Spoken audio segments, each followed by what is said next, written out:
Well, there are huge characters in our group as well. You know, you've got new players too that have come into the mix now. Is there any new players you're looking forward to see today?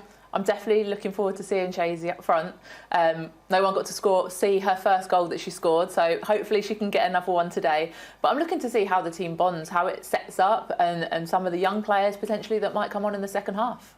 It's important, really, you know, those young players that we've got so many different experienced people now that come in the squad. You mentioned Chasey there. That, I mean, Champions League experience is just unbelievable there for Barcelona too, you know, so to have that leading on the young players is so important, isn't it? It is, and that's one of the important parts of bringing her in, is kind of knowing that she's got experience playing in the Champions League. You want that. You want as big a squad as you can have with players that have got experience, but then those players that are young and that are hungry and want to learn from those players. So it's a good mixture, it's a good combination. I'm also looking forward to seeing Miyazawa coming in. She was phenomenal at the World Cup, so she's an absolutely outstanding signing, and another one that I'm really looking forward to seeing. I mean, Mark Skinner has said for a long while now, you know, how he wants his team to be, you know, aggressive. He wants them to never give up that Manchester United way. And you think that, especially during pre-season, we'll see little glimmers of that now, of that style coming through? Yeah, you'd like to think so. They've been in pre-season for a while. Some, have we said, are a little bit fresher into it than others. But most of them that have been away are used to the way that Mark wants the team to play. So it's about maybe listening to what you've heard in pre-season, implementing it and seeing how well people understand that kind of style and how quickly they can do it for 90 minutes. It's very easy sometimes to do it in kind of like 5 minute sporadic bursts, but how long can you sustain that in a match and understand your role, your responsibility in fulfilling that?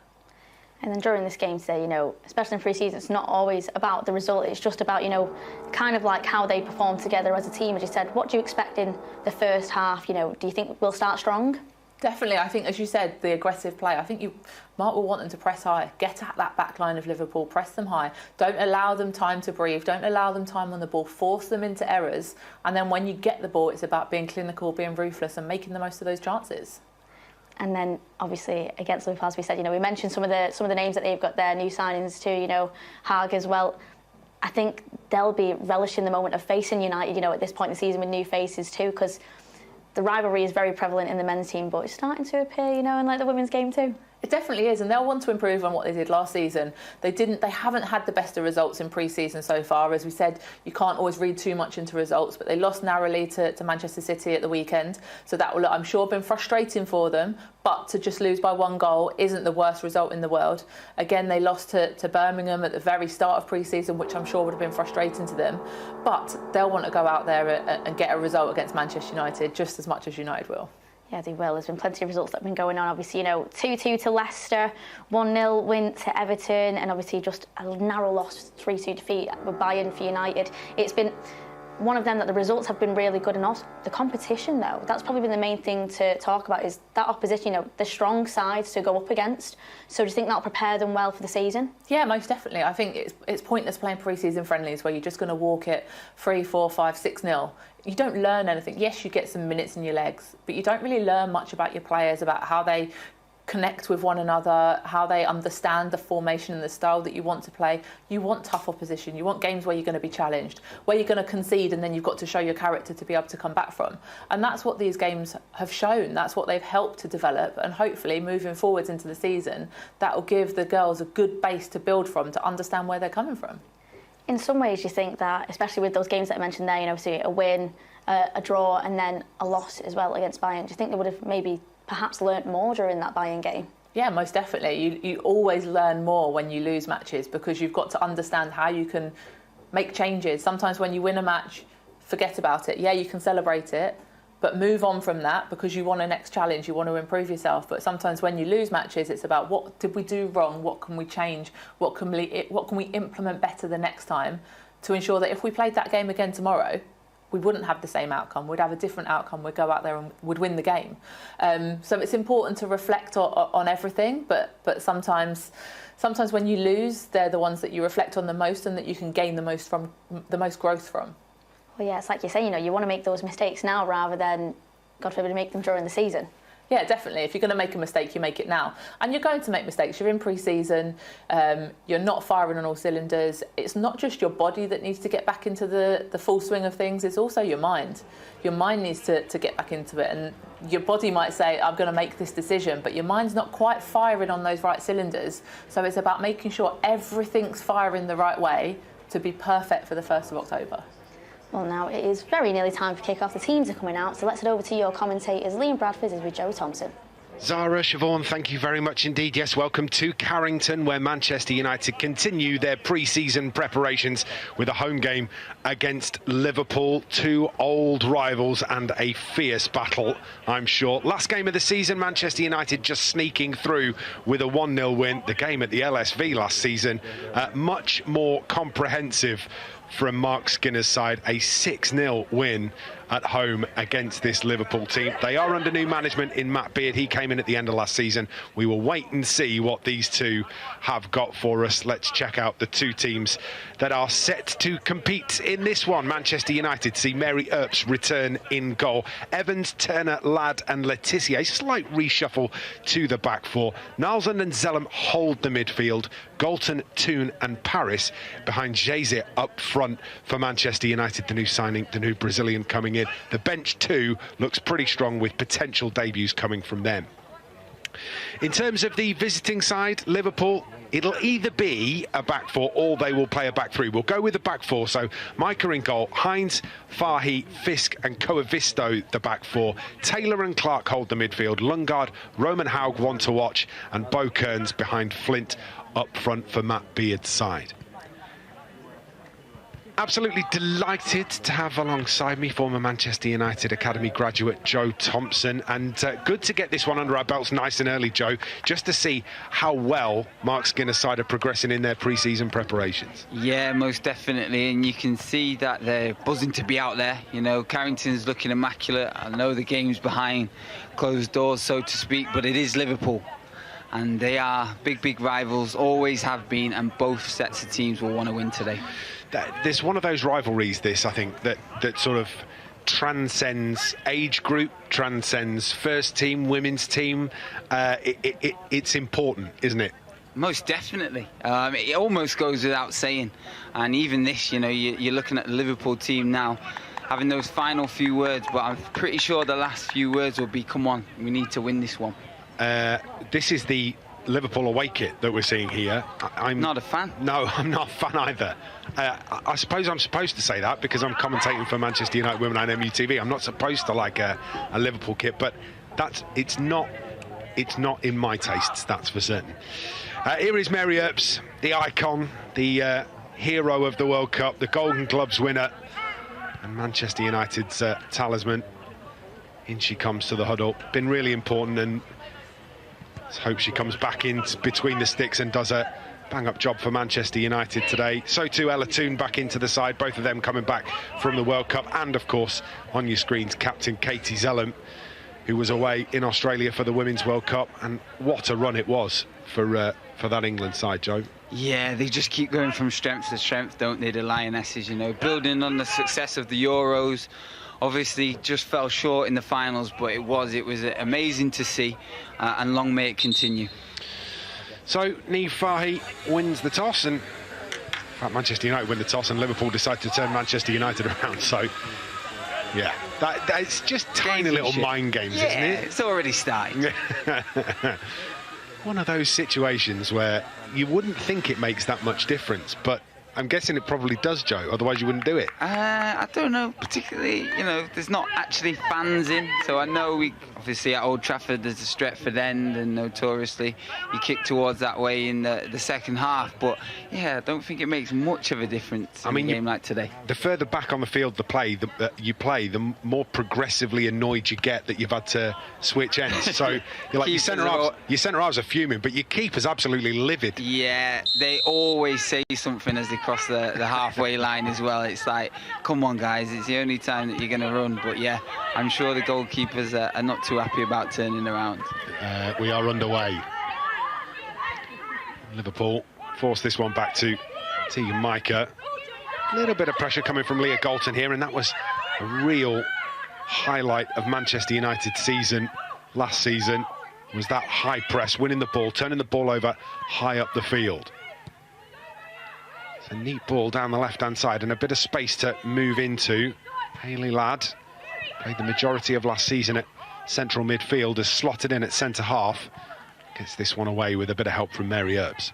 It was a good start from Liverpool, to be fair to them. They worked it very well across the back four and then out to the left-hand side, and it was just that final pass down the left-hand side that didn't reach where it needed to, but it was a positive start from Liverpool. Throw in over on that far side. Going to be taken by Taylor Hines. Gets it back here, Hines, and manages to turn and just shield the ball away. In field, the captain, Niamh Fahy. Squares this across to... opportunity to get forward potentially here for Liverpool.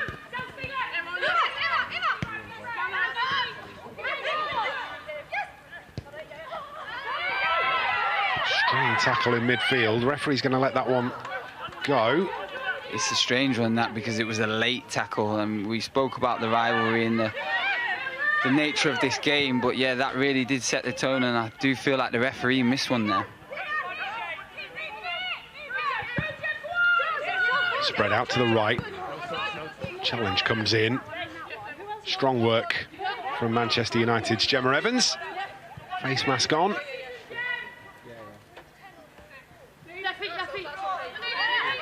Starts at left back today. Slightly reshuffled back forward to what we're used to. That's a lovely ball to Leah Galton. Galton with a first-time ball across. Turned away by Taylor Hines. Well, that's where Manchester United are dangerous. This time thwarted by the offside flag over on the far side. It was a nice little turn, though, initially, to obviously release Leah Galton down there. And that's what you want to see. Positive in that final third, making it happen. And Leah Galton, I've got to say straight away, she had a fabulous season last season, really came into her own on that left-hand side. She was missed when she was injured, and I'm looking forward to seeing how she gets on this season. Hopefully she can build on what she did last year. Yeah, one of Manchester United's leading scorers, wasn't she, all the way through the season. Mary Earps just pokes this one upfield towards Leah Galton again, but this is picked up by Coavisto. Ball through, ends up in a cross, which is headed away by Millie Turner, collected by Ella Toon. Well, that's a misplaced pass from Manchester United's midfielder. Good pressure in the end, forced Liverpool backwards to Jenna Clark.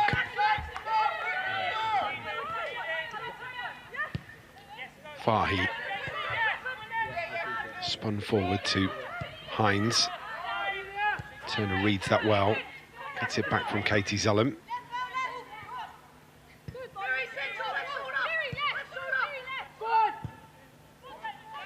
out to the right-hand side, brought down on the instep of Maya Letitia. Holds the record in the WSL for the number of appearances as a teenager. Just goes to show how early her talent was spotted in this competition. And Manchester United picking her up from Brighton last season. I remember watching her playing in a very similar game pre-season before the WSL had started and thinking, yeah, maybe Manchester United have picked up a bit of a diamond here, and they absolutely had. First opportunity to see Jay-Z. In it comes to Galton. Galton's going to get to the byline, stands one up, but it's at the near post and collected by Tegan Micah. There's that little link up again there, Liam, between Jay-Z and Leah Galton. Spoke about it before with a lovely little turn. You can see already that they've got a little bit of a connection, and hopefully it's something that they can build on down this left-hand side in particular. You're obviously a footballer that played the majority of his career out wide, Joe. Is a winger still something that you look for first in a game? I think naturally you look there. What I do anyway, in particular, it's just, you know, second nature, so to speak. But you always look at the offensive. I do. I try and be positive in the approach. Naturally, if you played defence, I'm sure you look at the defensive side of things, but it's interesting to see that those relationships are being forged so soon. Obviously, only a few weeks into pre-season, but it's great to see. Good defending in the end, that from Manchester United, just getting a head on the ball to knock it behind. Liverpool take the corner short. Another one into the penalty area. Header comes in, it's all the way to the back post. Just a little bit of a late reaction, but Welsh Wizard is there. Hayley Ladd just snuffing out the danger. She works incredibly hard, Hayley Ladd. She was never short of effort. No. Never. And that's what you want to see. You want players that you know when it gets hard, when it's tough, that they can dig in. And she does, time and time again. And it's great to see. Look, she's showing that versatility as well, playing centre-back today. Very, very good footballer, but never short of work ethic. Said multiple times, that's really good work from Jay-Z to get the ball forward. I'll finish that thought about Hayley Ladd in a second as Ella Toon is dispossessed. Visto goes back to the goalkeeper. I said, you know, if the men's team have Casemiro, the women's team have Hayley Ladd, and it's the same thing. It's that ability to control the pace of a game, to always be covering when you need to be covering, but also some of the finishes we saw from Hayley Ladd last season were just spectacular. So really important part of this Manchester United women's side. For me, it's the game intelligence, knowing when to slow it down, knowing when to pick a pass, and obviously, like you said, knowing when to have a shot, and then actually being able to execute it is another thing altogether. But she's very, very consistent. You know what you're getting from her, and I'm sure she's one of the first names on Mark Skinner's team sheet. Liverpool back in possession.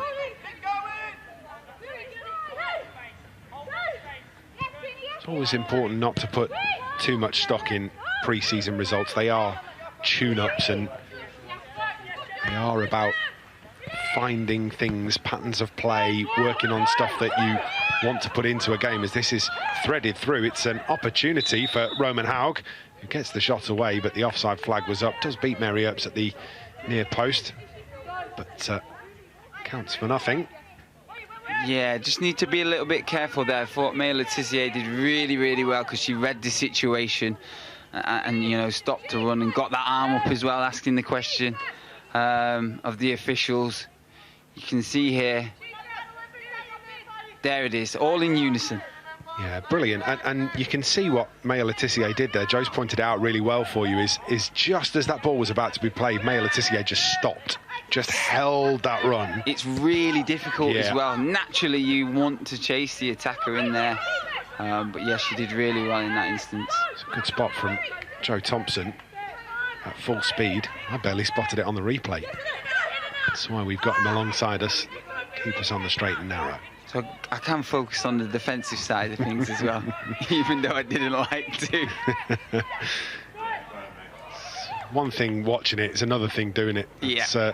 That's my excuse for being a football commentator. Definitely talk about it. I've never been able to do it. Lily Turner sends this out to Gemma Evans. Back it comes to Turner. Always seems to be the life and soul, doesn't see Millie Turner. Saw her in some of the VTs at the beginning of the programme where I think it was her that disappeared off on a bike in that package and just said scoot, scoot as she disappeared. And I was just, that's kind of what you get from Millie Turner. Yeah, definitely from the outsider, like looking in, she seems to be one of the leaders for sure. Knows when to have a laugh and a joke, but on the pitch as well. She backs it up, and she embodies a leader for me. Yeah. Liverpool looking to work this forward. Again, that press from Manchester United starting from midfield, and Liverpool maybe just finding it a little tricky to move out. That's better down the left-hand side from the visitors as Hines plays this ball in, but guess who's back and clearing up? Yes, it's Hayley Ladd, and Mary Earps digs this one out. Lost in midfield. Jay-Z's going to lift this over the top. There's a lovely ball down the right-hand side to Nikita Parris. Nikita Parris with a delicate ball into the middle to Leah Galton. Galton's going to scoop this back to Toon. Oh, what a finish that is from Ella Toon. Reads it perfectly, and then just with the outside of the boot, fools everybody and pokes it home. Nice way to open the scoring just before the 10-minute mark. United 1-0 up. What a goal. What a piece of play. The game naturally slowed down slightly after, 9 minutes or so. But again, Jay-Z gets it on the half turn, always looking forward. Then Leah Galton's got the composure and the skill to be able to lift it over the defender's head. And that's what Ella Toon deserves, because she's made that run without any guarantees, and she's got on the end of it, and it's a really cool finish to just poke it past the goalkeeper. There are about 3 passes in there that are just exemplary. The one from Jay-Z is absolutely brilliant over the top. Weighted. Yeah. The next one that comes from Nikita Parris into Leah Galton is brilliant, but the pass from Leah Galton has to land on a sixpence, and she manages that brilliantly. And then Toon's poked finish means that Manchester United lead by a goal to nil. Really well worked. Meanwhile, other end. It's a good block from Turner.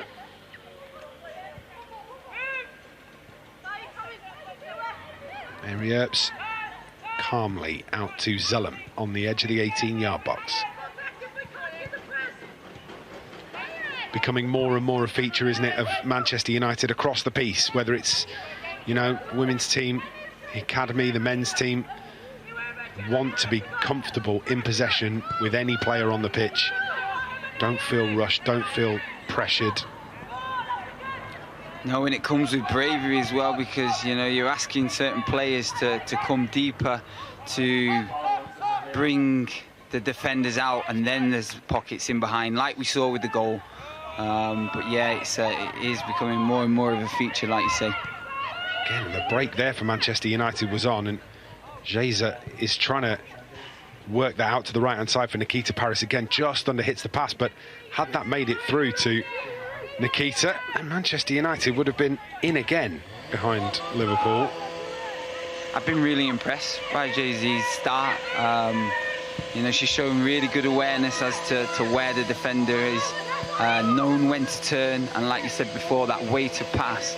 That one went slightly wrong, but I like to see her getting in those positions and making things happen. Mark Skinner watching on. What a season it was for him and his team last season. He'll be desperately hoping to go one better, make it to an FA Cup final, lose out to Chelsea, take it to the last day of the season in the WSL season and lose out to Chelsea. There's no shame in losing out to Emma Hayes' side, a side that has been there and done it time and time again. Most experience of anybody on the biggest stage, but he will be desperate to try and go one further, won't he, Joe? Most definitely. You have to, and they've had a taste for it now. They did ever so well. They were top of the league for a long, long time, and to fall short as they did on the final day of the season, there's no shame in that. Another ball over the top for Ella Toon. Oh, that is delicious from Ella Toon. What a finish. The ball over the top is brilliant, but the finish is perfection from Ella Toon. Cheeky lob from 18 yards, 2-0 United. On for a hat-trick as well, Liam. Not bad at all. 13 minutes in, on for a hat-trick. But again, what a pass. And the fact that Ella Toon's breaking the lines, going beyond the strikers and beyond the defenders, is an unbelievably weighted pass. And it's different to the first goal. You know, a lot of intricate play, little passes, and a lovely little ball over the top, and a fabulous finish to match. That is outrageous from Ella Toon. just lifts her eyes up, realises that the keeper's just off the line, and has a chipped dink lob finish from 18 yards out to get the ball up and down and over the keeper from there. Outrageous skill from Manchester United's number 7. Mary Earps, no nonsense. If in doubt, Rosed. Yeah, they can't score from there. One of David May's favourite phrases, that is. Can't score from Rosed. You can't. That's true. Maisie's right.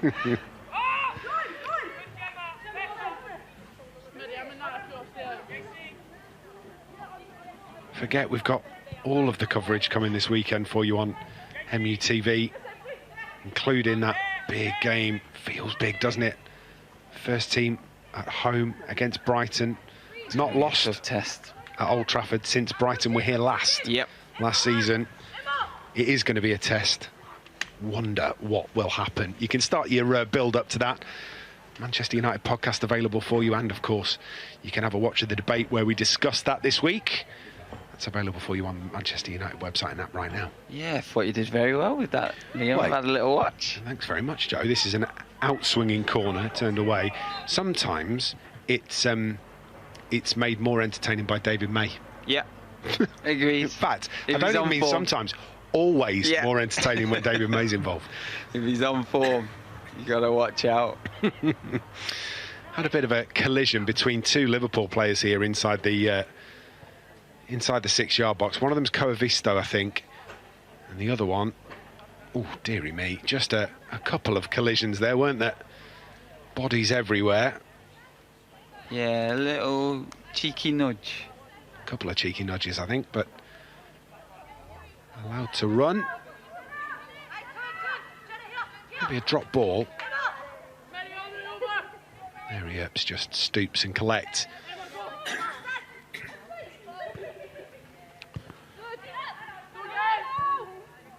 Katie Zellum with a lovely lobbed pass across the 18-yard box. Shows the confidence, though. It really does. And I mean, you go back even 5 or 10 years, and you were always told, unheard of. Yeah, don't do Get that. out, clear your lines. Don't receive it with your back to play, particularly there on the 18-yard box. But it does. It shows confidence. It's clearly why she was in the squad for, England, and she's been a wonderful servant to the club. She is a captain, she is a leader, and yeah, that's what you want. You want that bravery and courage from your captain, particularly in midfield as well. Toon, you played your career in the EFL. I'd be really interested to know what Keith Hill would have said to you if you'd have played that little lob pass across the 18-yard line. He wouldn't have wanted me there. I know that for sure. But he would have voiced his opinion, no doubt. Even if it had come off like that, he would have still had something to say. Keith Hill, former Rochdale boss, Barnsley. Yeah, good guy, Keith Hill. Unless you were playing dink passes across the 18-yard line, and then less so. Silence speaks volumes. Liverpool start a charge forward. Hines played into a difficult spot, but she does pretty well, and she's got the ball away too. Well, that's going to have to clear that up. She's done really well there, Taylor Hines. Played into a really difficult situation with Nikita Paris, but manages to come away with it. And then calm as you like again, Manchester United. Get the ball to Turner, who's going to carry this out. Galton comes back to Evans. Turned around the corner by Nalsund. Lad's going to look for that rangy ball forward. Doesn't quite find the radar. Well, one back by United though, and Zellum finds Evans. Evans to Shazy. Toon. Oh, scoop pass from Ella Toon into Nikita Paris. Paris with the effort. Crunching tackle goes in. Offside flag's gone up, I think. And that will be a free kick to Liverpool. But goodness me, the build-up play again, Joe, was fantastic. Really, really good football. I think, Katie Zellum's coming into the game. She's starting to dictate the play and start the moves off. And that one got to Ella Toon where you want her, in that lovely little pocket. Great little ball into Nikita Paris. Unfortunately for Manchester United, she was offside, but she'll be wanting an opportunity as well. She's seen Ella Toon on the score sheet, and Nikita Paris is always a threat in behind, and that's where you want to see her. Camera just switching to Katie Zellum there. It was Katie Zellum that won the second ball in midfield, and that's where she's brilliant. It's just mopping up that broken play and being able to do something with it and turn Manchester United round on that transition that they're so dangerous on, and Katie Zellum's one of the best in the business, I think. What I really, really like about her as well, she's clearly got the composure, but she never refuses the pass.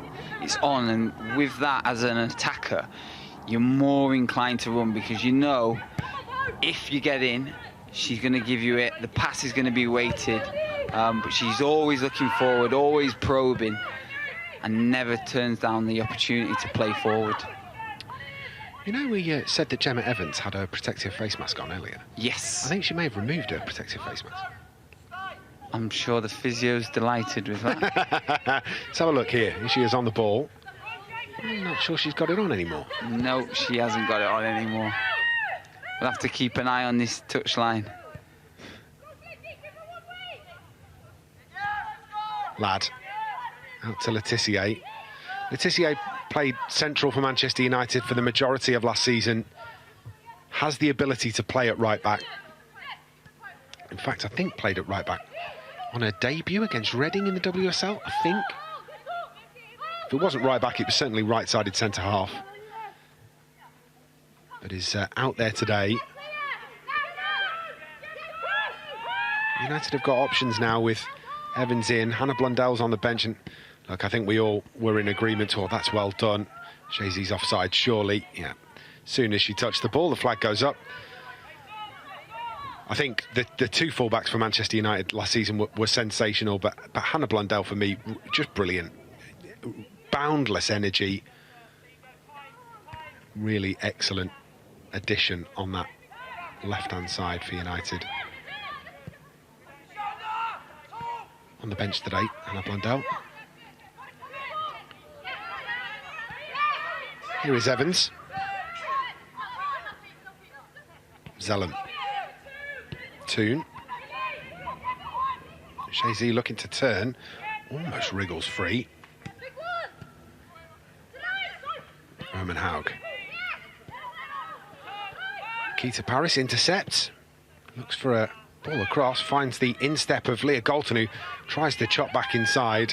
She couldn't get the ball to sit down, really. Toon with the interception. Does well again, Ella Toon. Step over to the byline. Stands it up. Chance.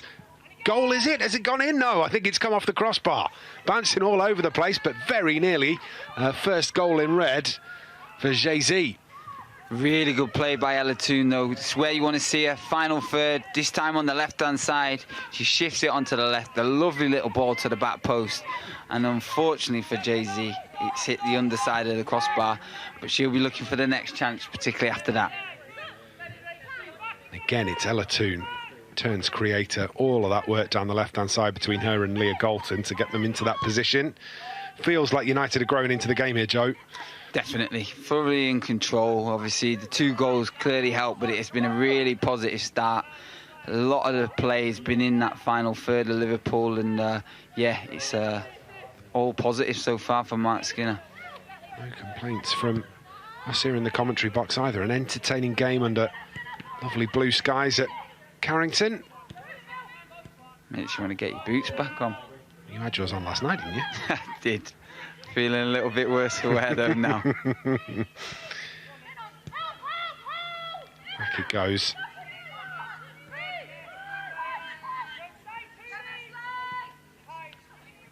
Some star-studded five-a-side that Joe Thompson plays in. Not the usual power league that the rest of us get to play in. Oh, we got thrown out of that. We're not allowed to play in that no more. Too good? Yeah.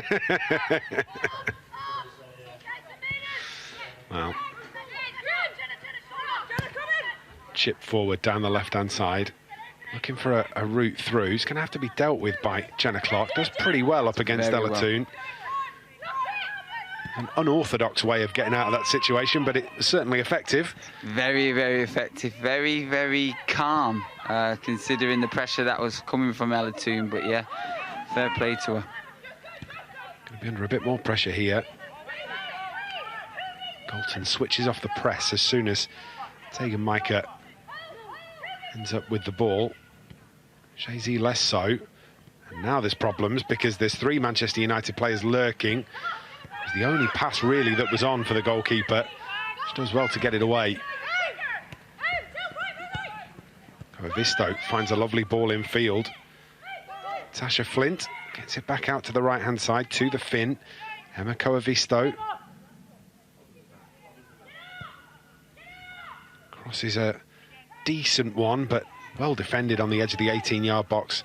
Holding that quite high line, Manchester United, as that ball came into the penalty area. Yeah, they were a little bit unfortunate there, Liverpool. I thought, you know, they showed that bravery at the back and then they managed to get out on this right-hand side. And it's just been the final pass in that final third. That's probably been the difference as well so far. And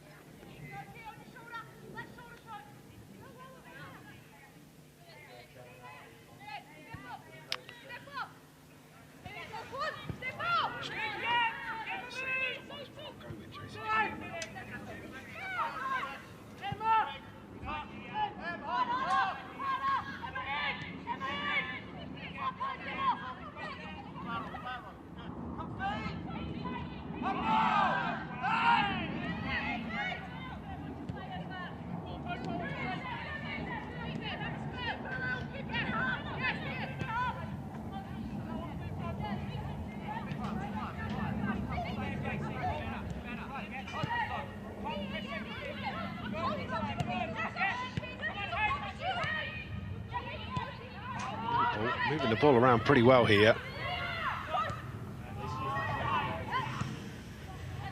The one thing I really like about games behind closed doors, you can hear all the chat, all the communication, all the orders, and you can hear when the press is going and the certain names, something that obviously gets lost when there's a crowd and there's fans in the stadium, but really interesting to hear some of the shouts and who's actually being the ones that are communicating.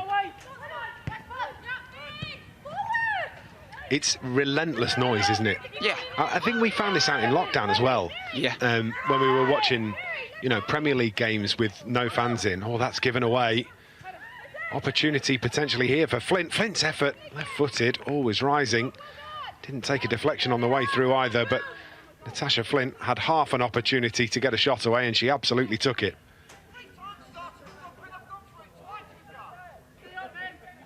Only a little bit of loose play, I'm going to say, so far from Manchester United, and you know, fortunately for them, that one went over the crossbar, but hopefully they're going to learn from that, because we spoke about that build-up at the back, but you've got to know when to play and where to play as well. You know, the 2 goals exemplify that.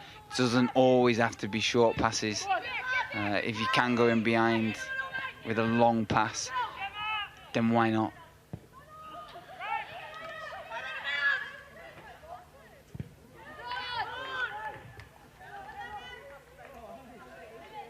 Liverpool just having a bit of a spell in this game. In the top left-hand corner, passing 3 dashes.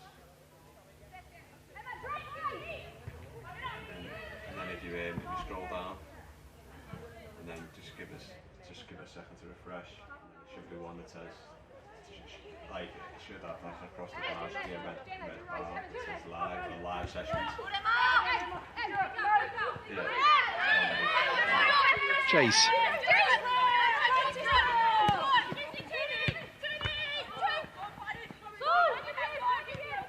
Well intercepted, turned away.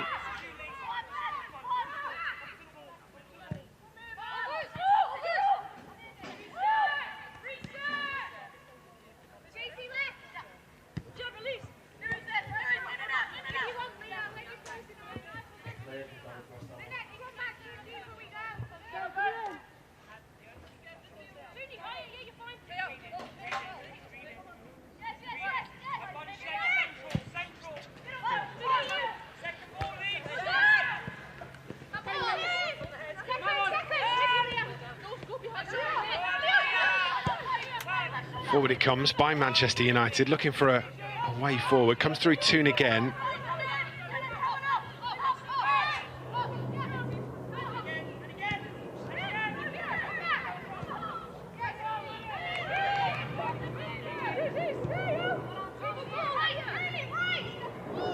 Just going through a period here. Strong tackle from Chase. Referee says going to have to stop play. Fair, Joe? I looked like she got the ball. Yeah, I do. I love the fact that she's, you know, running back, and you're just watching it here. Maybe she's caught the defender, but it's aggressive in her nature. She's closing down, and that's what you want to see from your striker, and then everybody else can trigger off that. But yeah, it's great to see the work, and you can see Nikita Paris now just telling her well done. That's what we want to see, and that's what's expected of any Manchester United player. Makoa Visto down and receiving treatment. Mark Skinner deep in conversation with Ian Wilcott. Yeah. Be some tactical powwow, I'm sure. You'll have known Ian, I guess, from your time at Bury. That's where he was goalkeeping coach for a little while before joining Manchester United. Yeah, that's it. And it's great to see him doing so well. And I was just looking there, the club doctor as well, Sam Huddleston. 2 great guys, and it's like I say, it's great to see them doing so well because they have so much to contribute to the game, and that's what you want to see. Matt Beard was sat down on that bench left-hand side. He was also in the middle of trying to reshuffle his pack, I think, because at 2-0 down after half an hour, you know something's got to change. That being said, I think Liverpool it's just solidified a little bit in the last 10 minutes or so, Joe. Yeah, the game naturally slows down after 25 minutes, particularly in pre-season as well. No matter how much work you've done on that training ground, and I'm sure they put in the miles out in Germany as well, both teams in pre-season so far, it just slows down. And to be fair to Liverpool, they've come into the game a little bit, but they have got a mountain to climb, because 2-0 down after 30 minutes is far from ideal.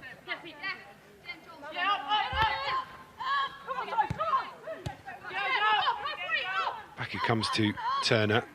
Lovely Cruyff turn to get her away. One of those football skills that you get taught early on, isn't it?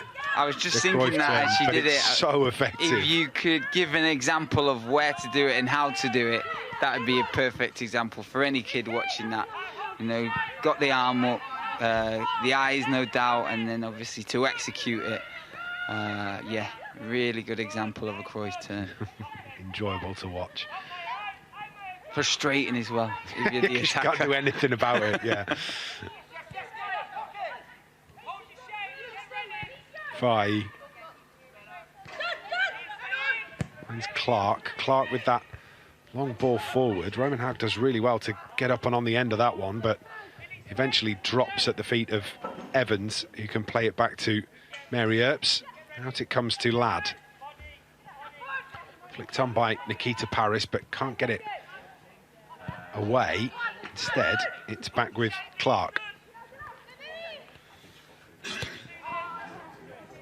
Clark's ball out to the right-hand side. Just negates the hard work that Liverpool had done to that point. Gives the throw-in away. Yeah, a little bit of a misunderstanding. Initially thought she was going to stay wide, and then she dipped inside of the fullback. But yeah, a misplaced pass. But gives Manchester United an opportunity to reset and get the foot back on the ball. Really good running that from Leah Golton down the left-hand side. It's where she's so dangerous, isn't it? She gets up to the edge of the 18-yard box, realises there's no easy ball into the middle on. Works it through Jace to Toon. Oh, good turn from Jace. Gets it into the penalty area. Can't find Nikita Paris. It was the right decision to play that ball into that channel. Nikita Paris just not able to cover the ground to get there ahead of the keeper. Again, positive though. Trying to take on the defenders in that final third. She manages to wriggle away and then trying to get that little killer pass in. Unfortunately, it was just a little bit too long for Nikita Paris.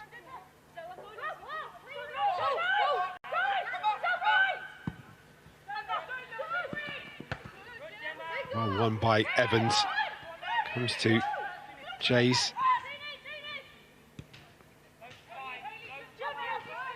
Letitia. Toon with the effort. Goodness me, I thought that was sneaking under the crossbar just for a moment. Toon, just a speculative leg. Swung at this one. Goodness me, almost dipped under the crossbar. Yeah, she doesn't quite catch it, does she? But it speaks volumes of her confidence. Obviously, 2 goals early on in this game, and she has got that ability and the technique to do that. She just didn't quite catch that one.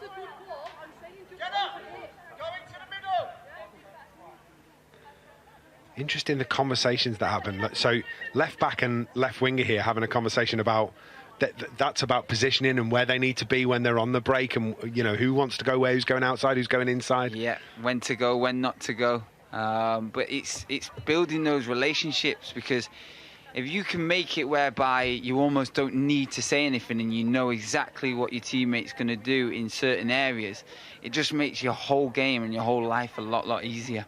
Just seen the dreaded rolling hands symbol from Niamh Fahey. She's taken the captain's armband off already, and that means there is going to have to be a change. It's your worst nightmare as a coach on the eve of the new season. You know, we get underway in the WSL beginning of October, and what you desperately don't want is to have your captain out for any length of time. So hopefully this is not too serious, just precautionary for Niamh Fahey. It's going to give everybody an opportunity to get some fluids on board, and it's going to give Mark Skinner the chance to get some information into that team. Yeah, but like you said there, for Niamh Fahey, not ideal, because you've you've got the foundations laid now in pre-season, and you just want to start building from there. And if she has got a little niggle, as it looks like she has, it's not ideal at all, because nobody wants to be in that physio room, particularly not in pre-season when you're trying to get those miles in the legs. So hopefully she'll be back up and running in no time at all. Well, she's off the field under her own steam, which is always a good sign.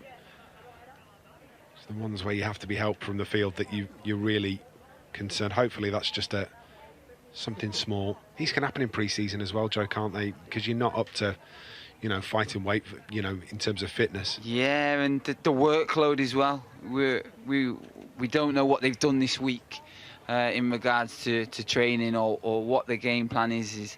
Does everyone get 45 minutes and, you know, give it your all? But yeah, you've got to be ready, and it's all about preparation at this point. But that's not ideal, and like you say, hopefully it's just a precautionary one. So substitution is Neve Fahy to make way. Going to be replaced by Gemma Bonner. Gemma Bonner started the game against Manchester United at Prenton Park towards the end of last season. In fact, it was the final game of last season, wasn't it? She started as one of the back three, which interestingly is what they're playing today. We were talking about whether it would be a back three or a back four, but it's definitely three at the back for Liverpool. A break like this, sort of 8 minutes to go until half-time, does it help or hinder, Joe? It depends which team you're on. Obviously, if you're in the ascendancy and you've had all the play, it's not good at all, because you lose all that momentum.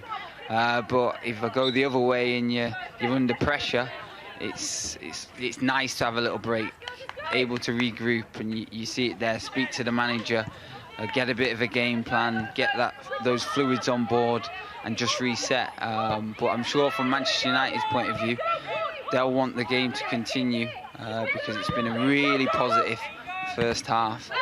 And lots of good things to take away, and I've been really impressed by the intensity of the press. Intensity is exactly the word I was about to use as Manchester United come back after that little mini break from the injury.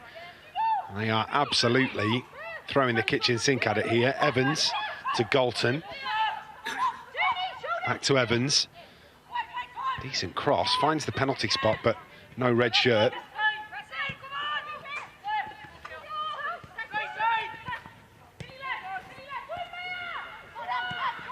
Now an opportunity for Taylor Hines.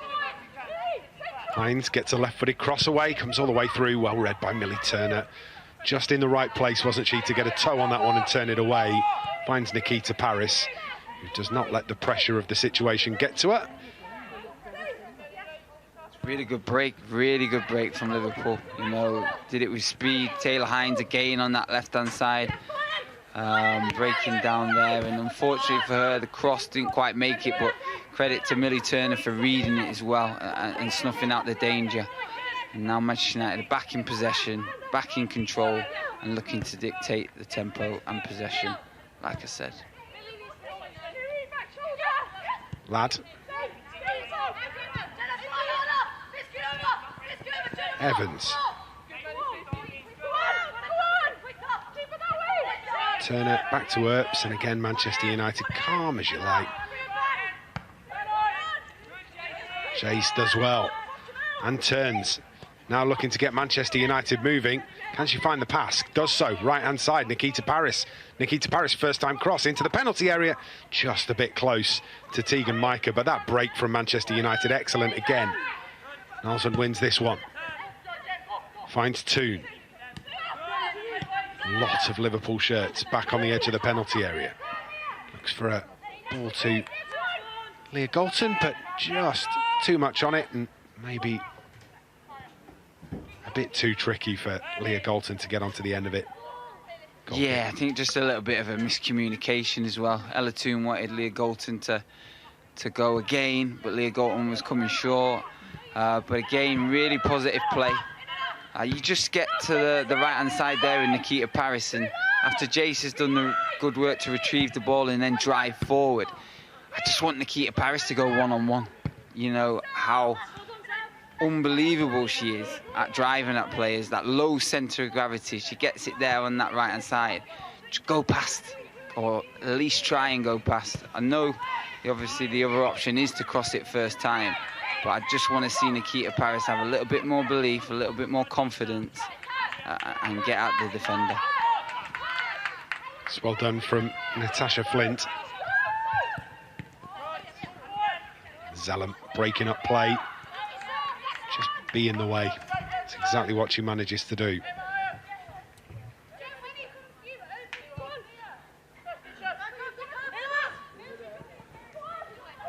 Oh, Evans dispossessed. Real opportunity here for Liverpool. Should be an should be one back, and absolutely isn't. Wow. I don't know how Liverpool haven't scored there. Between Sophie Roman-Haag and Koivisto, that has got to go in the back of the net. Yeah, I think Koivisto's done everything right in regards to getting it across. You know, the unwritten rule, if someone's in a better position, particularly in that 18-yard box, get it to them. But yeah, execution maybe. Could have been slightly more weighted, but yeah, real chance for Liverpool. Manchester United can a sigh of relief, because that was a gift, an opportunity that we've not seen coming, so they've just got to be mindful. Also going to give credit to Mary Earps there, who, when the ball left Evans' foot, I thought was so far away, wasn't going to get back to it. Managed to close down Koivisto at the near post to the point that the cross was the best option. And at that point, it's a percentage game. How lucky are you going to get? Almost forced the issue. Only one option, like you say there, and it's credit to her as well, because she's coming off the back of what was an intense World Cup, but she showed that speed of thought and speed of footwork to get across. And we never want Mary Earps to be working too hard. It's not what we want, but when she's been called upon, she never goes wanting. Couple of minutes till the break then, plus whatever time is added on. And Liverpool in the ascendancy. Koivisto again into the penalty area. Looks to get the cross away. It's a brilliant first-time save from Mary Earps, but it's followed in, and it is one back for Liverpool. The cross was good from Koivisto. Does really well, Mary Earps, to get a touch to it, but it's Natasha Flint that manages to apply the finishing touch as it's spilt in the 6-yard box. 2-1. I just did the commentator's curse. I didn't want Mary Earps to be called upon, but they get it down this right-hand side again. Too much space, a lucky deflection, and Mary Earps has done everything she can, but they managed to bundle it in the back of the net. I'm just looking to see, is it an own goal? No, I think it's finished off by Flint. I mean, how unlucky do you get? Mary Earps does really well to get a big right paw to it, and as she pushes it away, it hits Hayley Ladd, who's only there because she's trying to do exactly the same as Mary Earps is doing. Could bounce anywhere, doesn't, bounces into the back of the net. Yeah, it's unfortunate timing as well, just before half-time. That will give Liverpool a little bit of confidence and a bit more belief, particularly in this second half. So yeah, just the timing of that goal, really not good.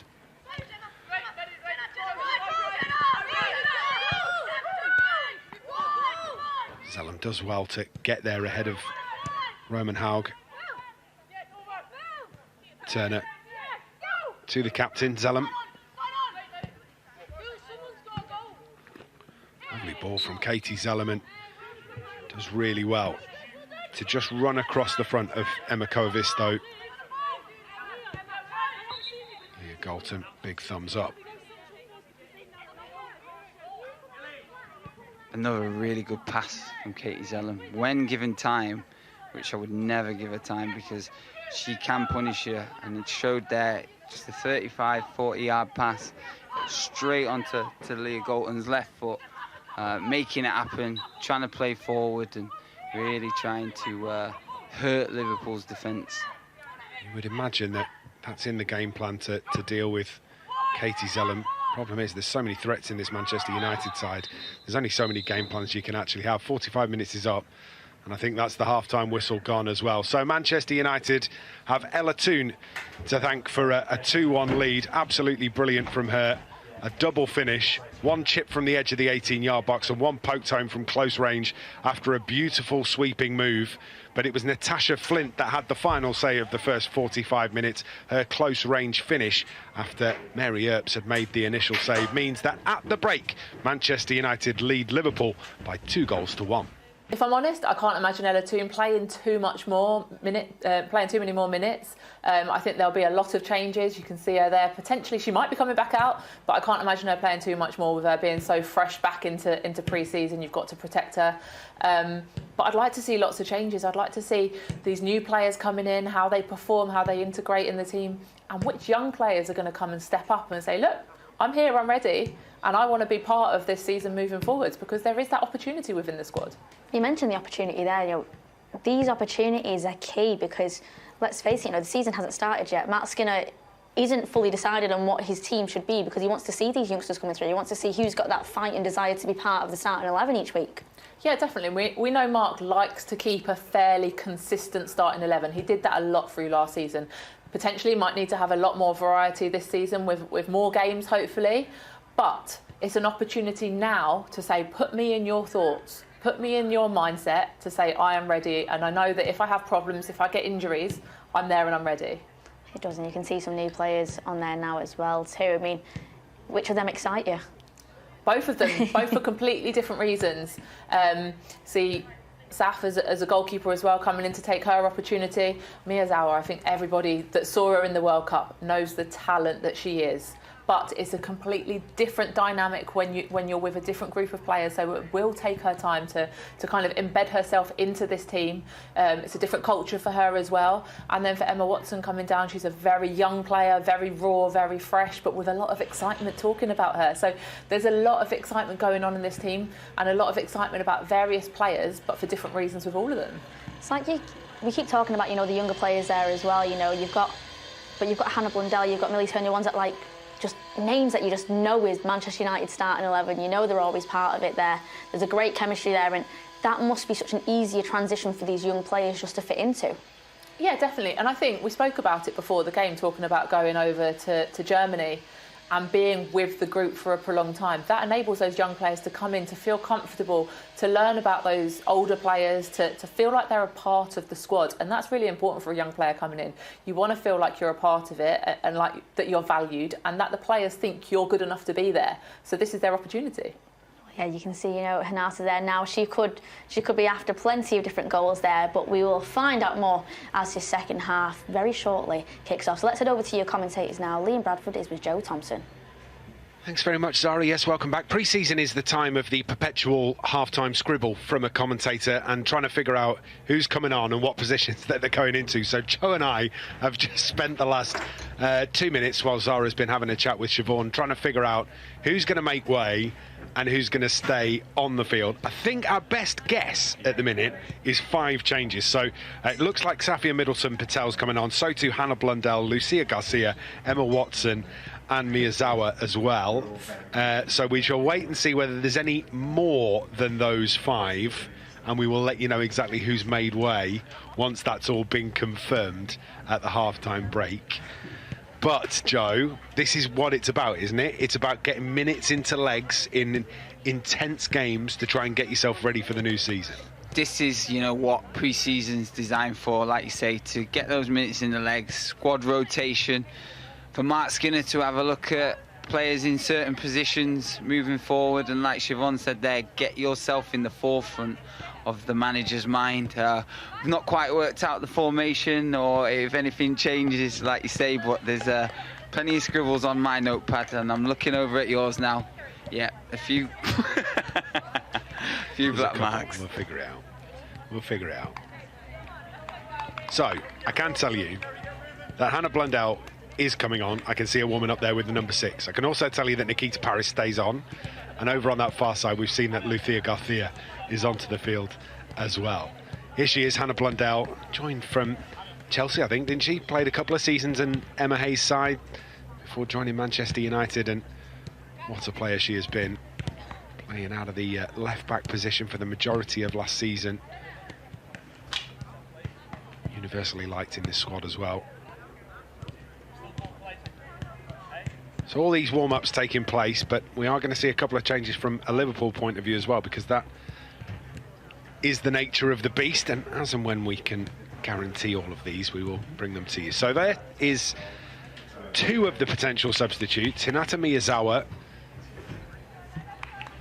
On her right-hand side is Emma Watson. Anna Blundell to the left of her. That's Safia Middleton-Patel in the goalkeeper jersey, and Lucia Garcia away to the right-hand side. So they are the 5 that come onto the field. So it looks like Mary Earps, Leah Galton, Katie Zellum, Ella Toon and Lisa Nalsund are the ones to have made way. Thank you very much to our wonderful reporter Ben Ibsen on the ground, who's also rapidly making notes in his notebook to try and get us and I'm sure 4 out of those 5 substitutes will be happy with that. No doubt they'll have to do a little bit of extra running after as well, but Ella Toon, 2 goals, got taken off after half-time. She'd have been desperate for another 5-10 minutes just to see if she can get a hat-trick. Yeah, there is an element of, it's been a fairly long summer for Ella Toon, and I think anybody that knows her will know that she wants to play every minute of every game. We saw so many times last season where they're trying to manage Ella Toon's effort and minutes, because she runs hard, she does everything at 100%, and then she comes off at the Lee Sports Village with Manchester United 6 goals up, and she looks a bit disappointed that she's come off. That's just the nature of Ella Toon, and wanting to play every minute of football that she possibly can. Yeah, just that insatiable appetite to play football and to get on the ball and make things happen. And you know what, credit to her, she's done that this afternoon, and now she deserves a rest. But yeah, looking forward to seeing how she gets on this season. Liverpool start with the ball, looking to make amends. They closed the first half slightly better than Manchester United did. Lucia Garcia's first action in the game has led to a free kick, just a little bit over exuberant, Joe. Yeah, there's an argument both ways there, but again, quite aggressive in the press. Next goal's key, Liam. I think, I know it's a pre-season friendly, but I said at the start of the show, both teams will go into this wanting to win, wanting to create that momentum going into the start of the season on October 1st. So yeah, next goal's key, and hopefully it goes the way of Manchester United. Right wing free kick.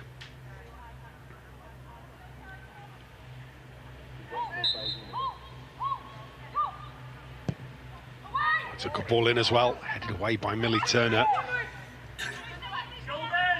Flint. Slows down by Jace. Working hard both ends of the field, isn't she, Joe?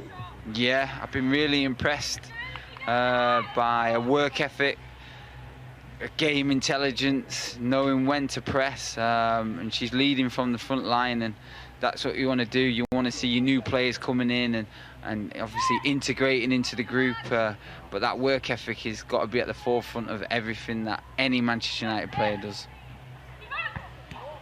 Real opportunity again, but cleared off the line.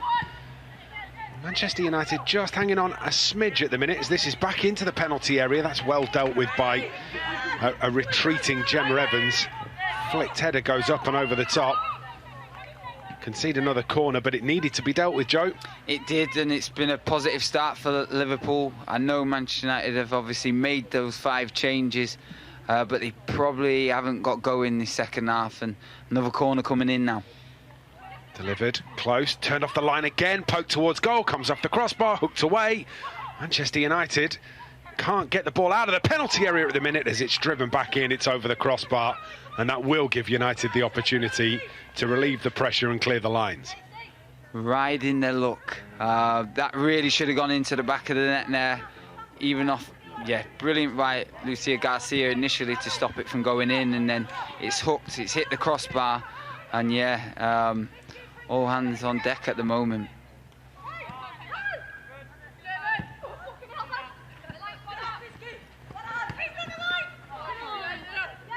play.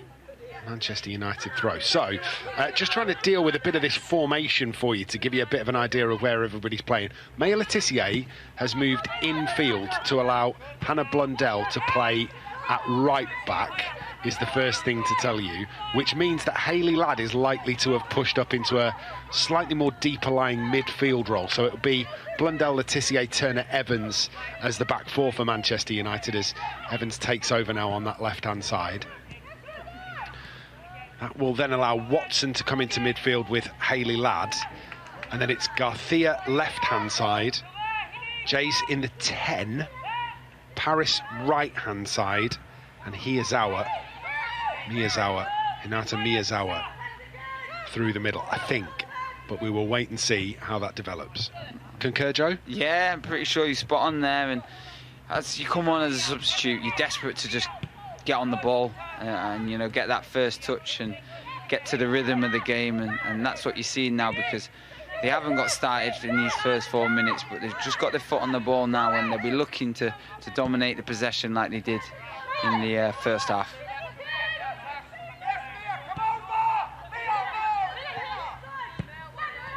Whipped across. Let's see what Maya Letitia was trying to do there. Miyazawa retains possession. Manchester United recycle it. Interesting. Love it. Through the middle, Millie Turner with a little bit of exuberance. Miyazawa's going to pick this one up as well. Going to have a go from distance. Didn't really make the connection she will have wanted, and it was sort of like a fade off the tee of a golf tee box and safely into the arms of Tegan Micah.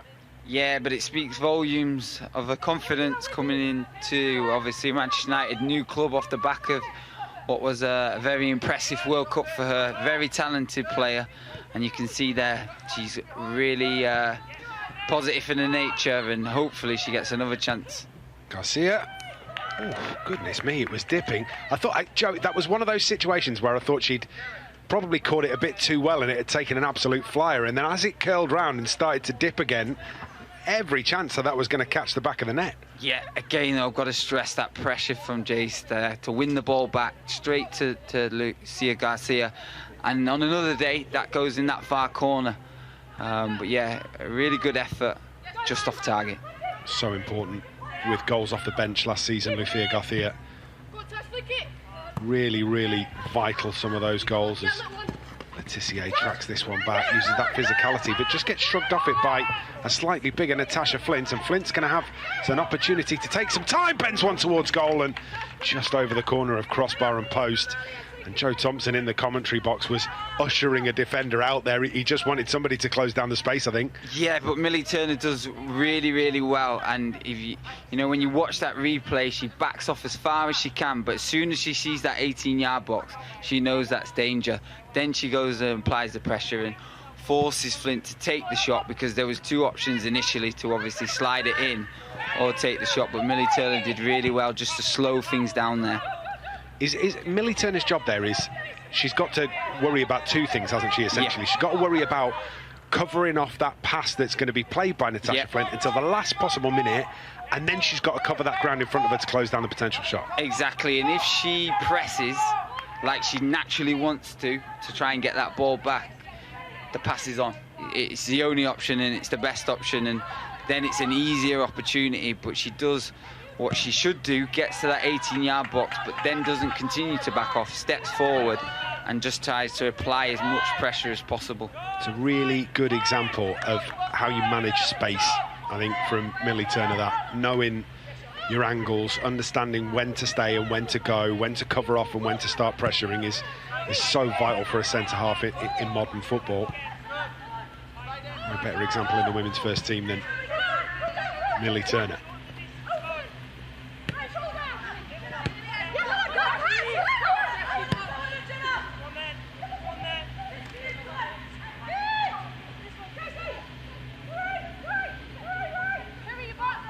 Chase tries to go around the outside, brings the ball back. Well, I was expecting the whistle. I think potentially Chase was expecting the whistle too. Never came.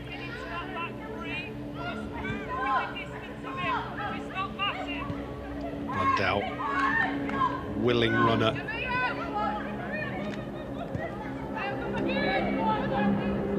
Miyazawa moves through. Watson to Evans.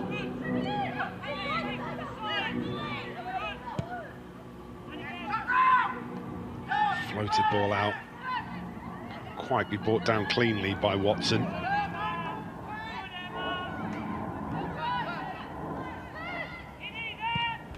It's a lovely piece of control, that cushion on the spin to bring the ball down and just sort of stop in your path to allow you to launch that ball forward. Really good to watch, but United defend it well.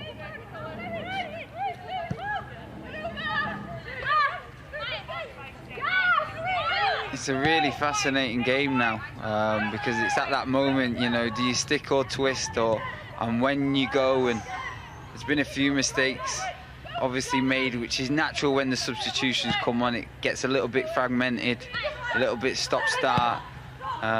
What a ball that is. Fantastic again, and it's Garcia again, and she found a little bit of space as she tries to work a yard to get the shot away. Didn't quite make it happen this time, and Natasha Flint is going to bring the ball clear for Liverpool. It's good centre forward play, that just holds it up and waits for the reinforcements. Yeah, she did really well to get out of there, Natasha Flint, because there was a press on from behind, and then it was also the midfielders getting back in, but she managed to wriggle out and obviously keep the possession for Liverpool. Really good play from Natasha Flint.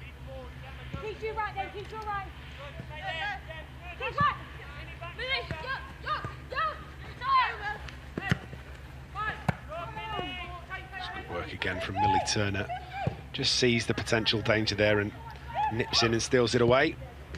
Reads the game really, really well. And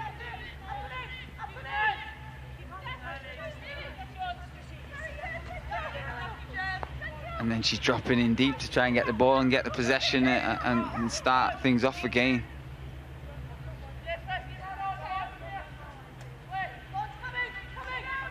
I think that's one of the real features of this women's first team for Manchester United. Is their willingness to work together, their ability on the ball, but sort of that constant. Nobody's afraid to be in possession. You don't see anybody hiding. You don't see anybody. It's just that willingness to be as good as they can all possibly be together. I think you can see it from any clips that you see, and that I'm always on the app watching. My little girl's always on the app watching as well.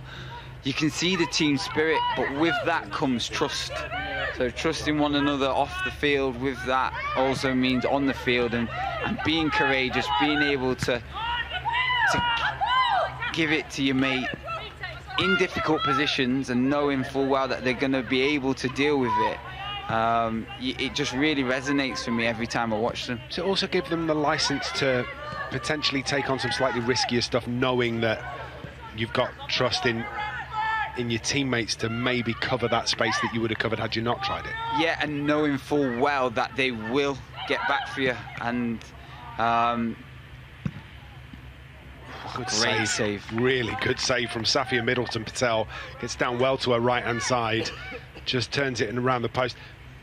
Just enough on it, I think, to get it away, and that's all you can ask for from your keeper, really. Yeah, really good save. You know, come on at half-time, and that's a great save. That'll fill her with confidence, because it was a fabulous effort, a low drive across from the right-hand side, and she just got fingertip to just put it past the post. Corner then for Liverpool. Slightly different start to the second half than the start to the first half. Manchester United definitely in the ascendancy then, less so here. This is in again, and the shot comes in once more, but again it's just off target and allows Manchester United to get everybody out of the penalty area and start again. It's chalk and cheese, isn't it, Liam, from the first half? Liverpool are applying a lot of pressure. They've hit the crossbar, they've had chances, and at this moment in time, Manchester United are just having to weather the storm a little bit.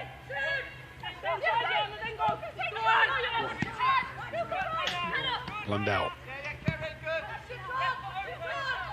just plays it behind Gemma Evans.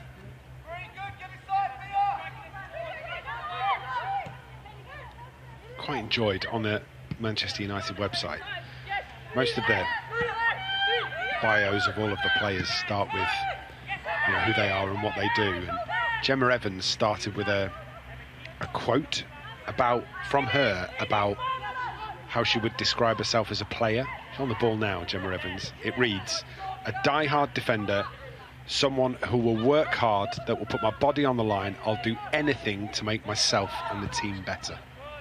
That's what you want to hear, isn't it? Sounds like a sacrificial leader to me, but that defending in the modern game it has changed, but you want your defenders to enjoy defending, because they're going to be asked to. Yes, we want them to play forward and play expansive, but you want your defenders to defend. There's been a collision here in midfield. I don't think it was anything untoward, but it certainly looks uncomfortable.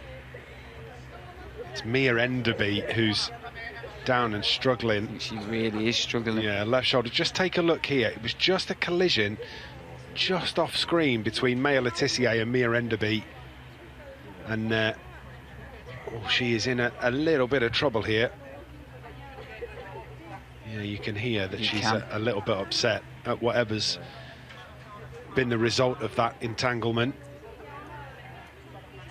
Second half substitute Mia Enderby.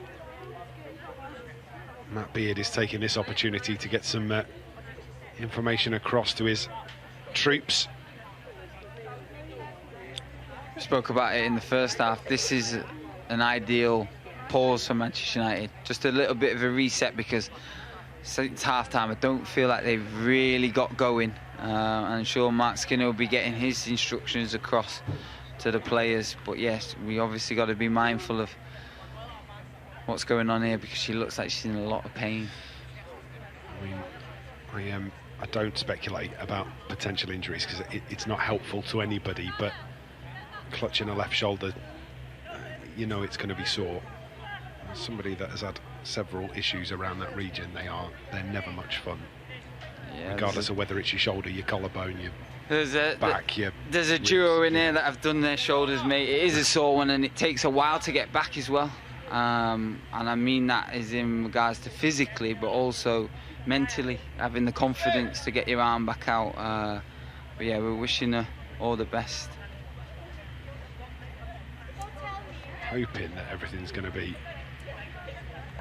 okay for Mia Enderby. She's now sat up. I mean, there are some messages flying here. See Mark Skinner on the field in the background. They're absolutely desperately trying to get this information on. We've got another opportunity. We can probably have a look at the goals again if we get that chance. I'm sure we will. Yeah, they're going to use the shirt to help Mia Enderby off the field here. Just keep that arm stabilised. These are the goals. The first one, lovely sweeping move from Manchester United, and a poke finish from Ella Toone to give Manchester United a 1-0 advantage. It was Toone at the double as well. This was brilliantly brought down, and this chip is outrageous from Ella Toone to make it 2-0 to the Reds. Really good opening half hour from Mark Skinner's side. And then an unfortunate deflection, really, as Mary Earps gets a big paw to it, but Natasha Flint on the spot to turn the ball home from very close range. Unfortunate from England and Manchester United starting goalkeeper. That's what's led us to this situation in the game. With an hour on the clock, Manchester United leading by 2-1. Yeah, just looking at Ella Toone's second goal there. The first touch as well, before she obviously lobs the goalkeeper. It was immaculate, but I've got to give her credit in regards to the run. Both runs for both the goals, going in behind, breaking the lines, and then, being ruthless in that final third. I'm going to call on your professional footballer experience here. Oh dear. Maya Letitia has just become accidentally entangled with somebody, and that entanglement has led to her being led from the field with, arm being stabilised in the shirt. And it cannot be a nice feeling if you're Maya Letitia here. How hard is it to park that? Well, you have to, because I'm sure she didn't mean it, and these things do happen. And I'm sure after the game there'll be a message to her as well, to just say, hopefully, you're on that road to recovery. But she has to reset. You're in the game, you're in the moment, and you do have to park it, but it will be at the back of her mind, I'm sure.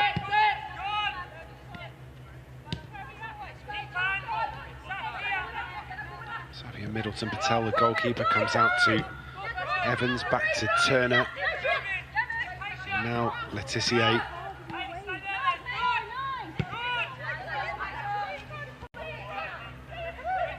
We saw it in the pre-season for Manchester United's men's first team as well, didn't we? Where the game against Wrexham, for example,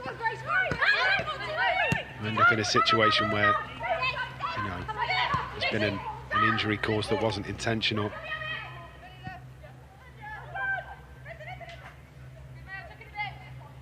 It happens, it's football, it's not a non-contact sport.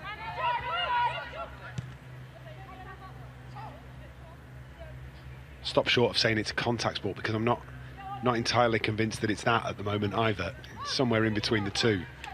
It's a physical sport. That'll do, thanks. Yeah. Thanks, mate. But with the contact, it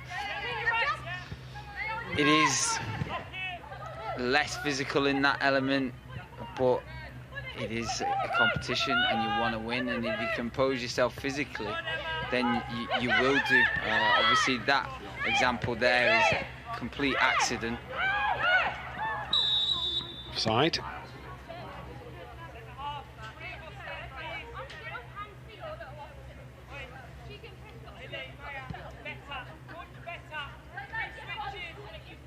Can hear Mark Skinner from across the field shouting instructions.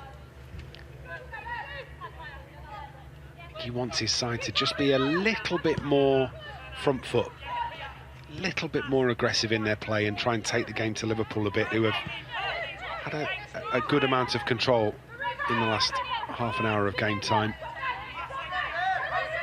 You can hear him demanding more from everybody as well. He wants them to be a little bit cleaner in their work. And Garcia does not give up on anything. She was going to chase that to the last. Does well. We had a change of goalkeeper for Liverpool. I think we might have done. I think that's Rachel Laws that's come on. I will double check that. Down the right hand side, Liverpool on the way. Oh, lovely bit of work into the penalty area. Shot comes in. Savia Middleton-Patel does well to get there. Yeah, confirmed. Tegan Micah has made way and been replaced by number 1 Rachel Laws. Letitia will not want to watch that one back too often.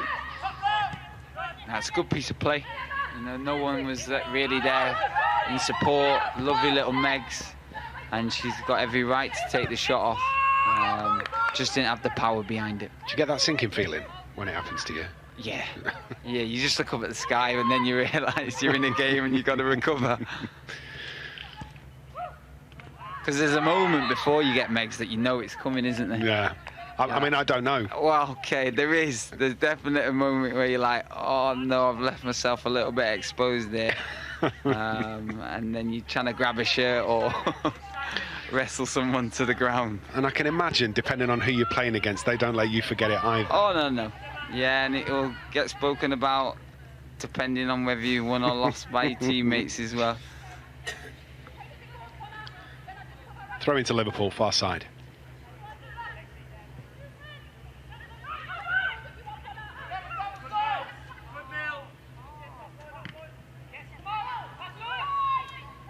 Looking for a route through again here, Liverpool. That's well defended by Evans. Just watches that ball. Make sure she's the one to get there. Clearance, though, can't quite find a red shirt.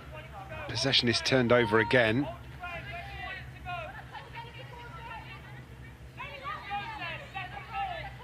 Experienced coach Matt Beard watching from the technical area in the Carrington sunshine. Turner turns it away.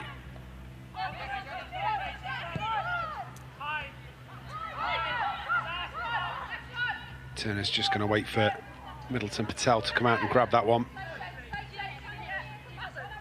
Letitia. on the island of Guernsey. Maya Letitia. If you've never been to the Channel Islands, they are absolutely beautiful. Never been. Oh, go. Yeah. Absolutely stunning. Pulled down Nikita Paris, but the referee says no free kick.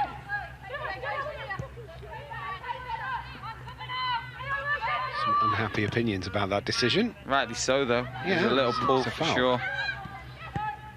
Lifted up and over the top. Looking to try and work their way forward again here.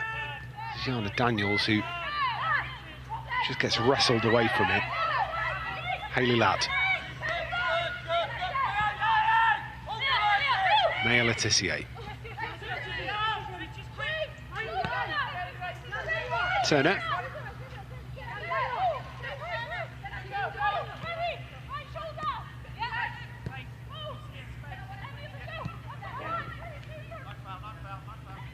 Well, it's good work, good strong work down the left-hand side from Jays. Intercepted by Hannah Blundell. Blundell's first thought is forward. Just needs a bit of reinforcement. Gets it from Nikita Paris. Paris tucks one infield, laid off by Miyazawa. World Cup Golden Boot winner. Down the right-hand side to Blundell. Blundell's going to stand a first time. Cross in, comes all the way through. Out to Jaser. Lovely couple of touches to give herself the space. Shot comes in, goal. Brilliant work from Manchester United. A team goal that from one end to the other. Brilliant stuff. And the cross, great from Blundell. Brilliant footwork from Jaser to get away. And she adds to her goal against Bayern with a goal here against Liverpool, 3-1 United. Really good goal, really good finish, and she deserves that. You know, her build-up play's been very, very good, and initially she had it out on the left-hand side, and that's why she finds herself in that position from the initial cross, but then she's got that presence of mind, that composure to go by one, then by two, and then fire it into that bottom corner. Rachel Laws, meanwhile, in the Liverpool goal, absolutely furious at the defence in front of her, and you can kind of understand why she was a little bit frustrated that nobody's got close to Jason. Yeah, and we spoke about it before in regards to Millie Turner. She just wants her defenders not to dive in. She wants them to slow her down, and she's been brought off, but what a way to come off as well, because she's done everything right today. Really, really positive, and plenty to build on there. Triple substitution, actually, for Manchester United. As soon as we've got that confirmed, I will bring it to you. But the last action of the game, brilliant. 71 minutes, and Manchester United have extended their advantage. So Alyssa Ahern onto the field, signed her first pro contract in May of last year. She has played once for the Manchester United women's first team in an FA Cup win against Sheffield United.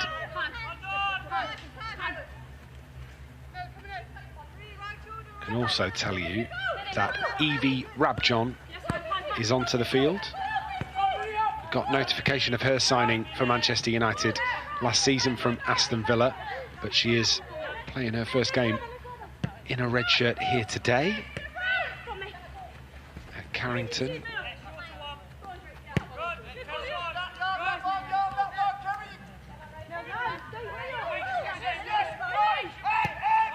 I mean, it's not her first game at Carrington. It's an absolute lie, isn't it? She plays every day. Yeah, at pretty sure it won't be her first game. But yeah, that was an important goal. You can already tell since the goal, it's really taken the wind out of Liverpool's sails, and it's just about managing the game now, managing your body, keeping possession, doing things right, staying professional and staying focused on the task.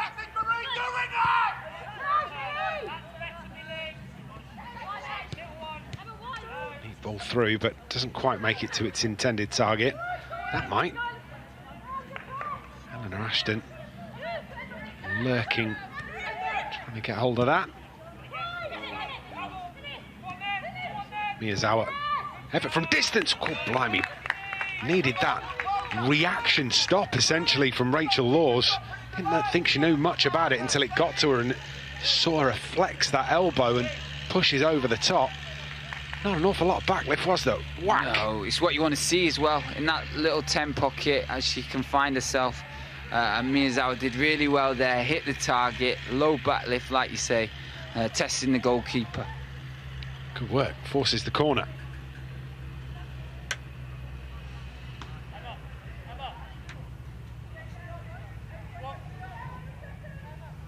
Everybody's getting themselves sorted. You can see too many red shirts inside the 6-yard box. Going to try and move on to the end of this. Right-footed quite a tall outswinger. team though, aren't they, there, Liverpool? I'm thinking just play it short. Gone into the penalty area, but they've gone deep. Just miscued ever so slightly from Maya Letitia.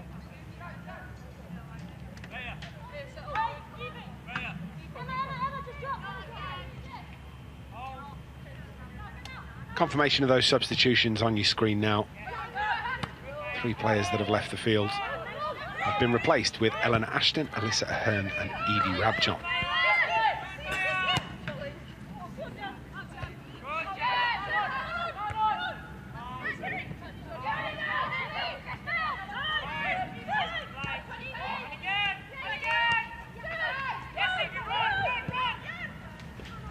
That ball over the top is a dangerous one, and Natasha Flint in these situations can be very dangerous, but she chops it back. It's a good stop from Safia Middleton-Patel. She'll be disappointed with that. As soon as it's arrived to her there, just needs to get a little bit more purchase. The idea's right, firing across the goalkeeper. But yeah, she'll be disappointed with that. She'll be looking for that one to be a second.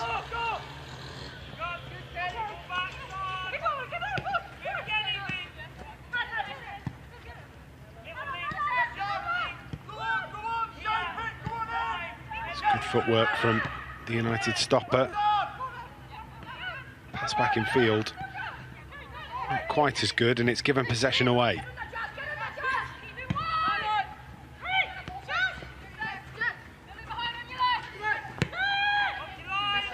It's good work. Again, just keeping pressure on the ball, forcing Liverpool backwards.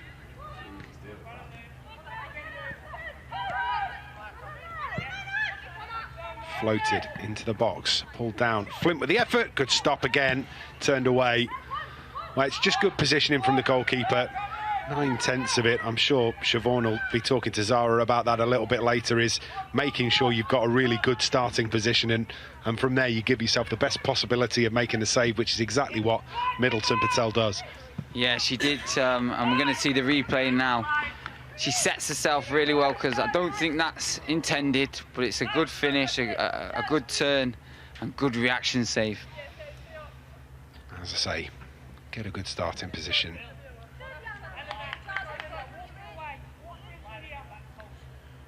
I remember once saying in a commentary, quite early in my commentary career, I was working with Dean Kiley.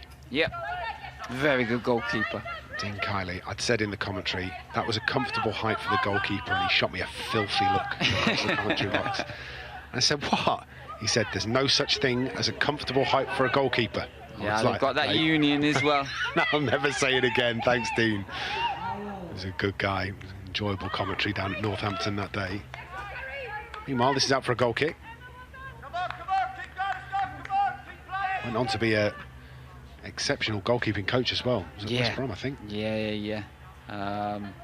Ever present as well when he played. You got that consistency, and that's what you want from your goalkeepers. I know by nature they're a strange bunch, I'm going to call them, and they won't like me for saying that, but Dean Kiley was very, very consistent.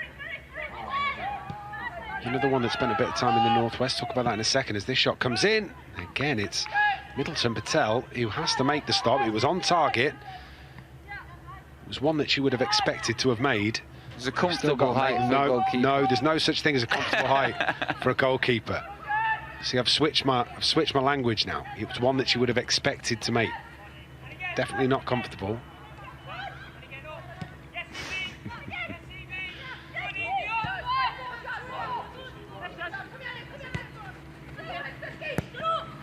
A bit like Manchester United aren't necessarily comfortable in this game. The scoreline suggests that they're cruising, but actually it's been Liverpool that have looked dangerous in possession so far in this half, Joe. I have to agree. Yeah, they have. They've had all the ball. They've been in the ascendancy, and the goal probably came at the right time for Manchester United against the run of play. And for me, like I said before, it's just about managing this game now. No mistakes. Don't do anything silly. Just remain composed, and hopefully, the clock will run down and it'll be a comfortable 3-1 win in the end. United dealing with it as well.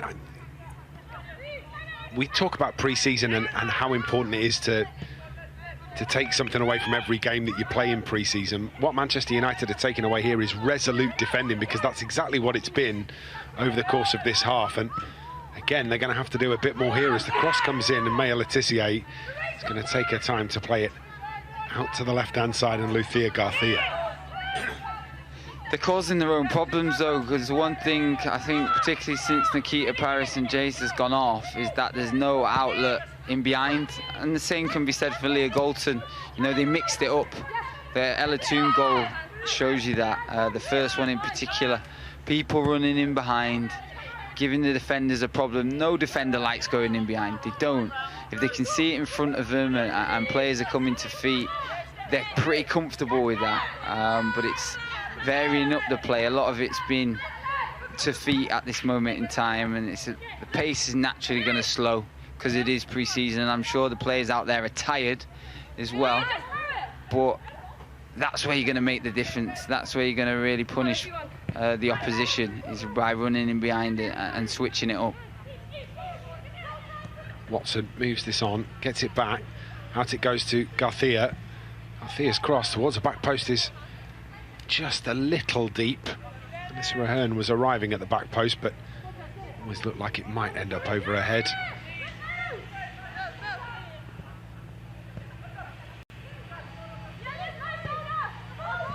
Again, that pressure high up the field, forcing Liverpool into an error. Hasn't quite worked out for United in terms of winning the possession, but still regain the territory.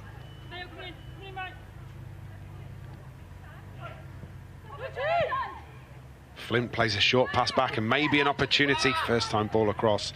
Not quite what it wanted to be from Ashton.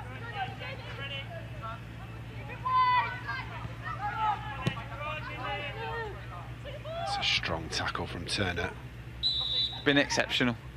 Offside flag goes up. She's been exceptional all afternoon. She's done everything right. She's led that back line. You can hear her talking all the time.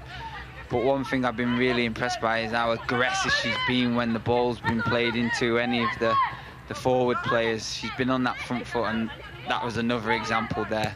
Fully committed.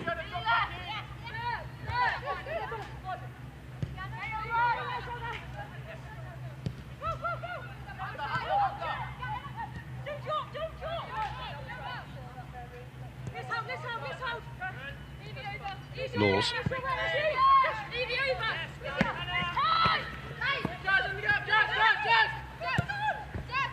Working through midfield, that's good work from Miyazawa. Just stealing in, nicking it away.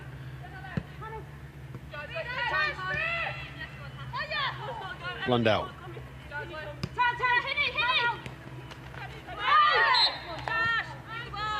Showing that low centre of gravity there, just to pivot away from the defender. It's what you want to see her getting on the ball. I think what I enjoyed about that, Joe, was that Hannah Blundell was shouting the instruction of when to turn. Yep. So saw Natasha Flint coming and told her exactly when she needed to go. Yep. And that's when Miyazawa turned and went and wins the free kick. Yeah. Communication is key. I think it's so underrated in the game, because this is a prime example where you can hear people talking. Can't always, obviously, on a match day, but I always say to any young player, communication is so vital. If you can make your life and the game easier just by talking, why would you not? No, totally agree. As somebody that talks for a living, I think you're absolutely right. But it does come with experience and maturity and, you know, confidence as well. You feel like you can demand of certain players, and obviously it's got to be received well as well. But yeah, it's a prime example of it.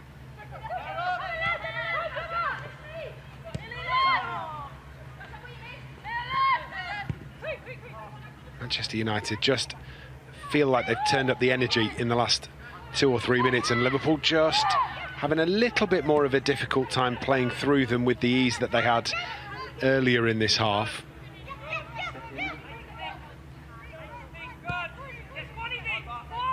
It's been an entertaining game, that's for certain, and Liverpool on the charge again, and that is well worked from Matt Beard's side. Cross comes in.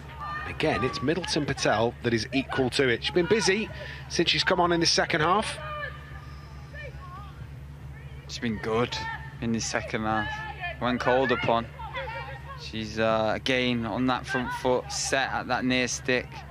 Probably had to make a few too many saves for her own liking, but when called upon, she really has stepped up to the plate. Pretty sure when Manchester United's men's first team were in Barcelona earlier last season in the Europa League against Barcelona, obviously. Oh no, not obviously. Could have been Espanyol. Yeah. Certain Marcus Rashford. Yeah. What a night that was. I remember that the same night must have been the night that Safia Middleton Patel made her international debut for Wales, because we spoke about it the next day. So, goalkeeper with some pedigree, and just showing that she's got plenty of quality available for Manchester United when called upon. It's what you want as well in any position, that competition for places. You know, obviously she's got Mary Earps in front of her, and Mary's received every accolade going over the last 2 years, and rightly so as well. But it's great to see that, and you can't not learn from Mary Earps as well. So I'm sure in training they're pushing one another, and you can see that in the second half performance from her. Throw in. United managing the game very well from a position of strength. 3-1 up. 2 goals in the first half from Ella Toon. And then last goal coming about 15 minutes ago from Jay's last action of the game for her. Lovely bit of work across the edge of the 18-yard box before finishing right-footed. Maybe something else happening here for Manchester United as Watson goes out to the left to find Ashton. Ashton, nice ball to the edge of the penalty area to find Garcia. Good turn from Iyazawa. Can't be collected though. Liverpool stealing, take the ball away. Good break up the field from Manchester United. Just that final ball in the final third that wasn't quite where they wanted it to be. Yeah, it came to nothing in the end, but I thought Lucia Garcia initially on that left-hand side deep did really well to work it past the defender, then drove into Watson, who made the right pass. Just didn't quite happen, but again, plenty of positives.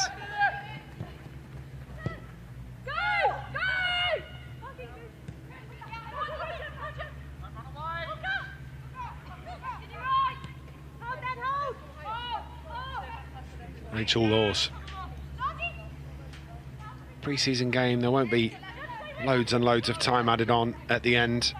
I think that Manchester United are pretty safe at this juncture, and certainly the performance of the opening 30 minutes, Joe, absolutely blew Liverpool away.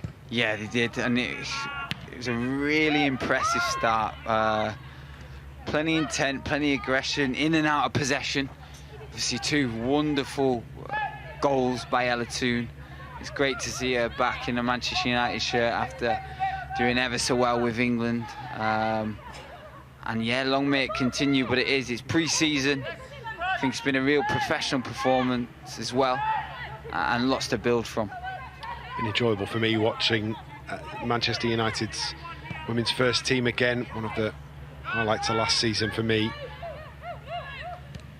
Bit of a new look team,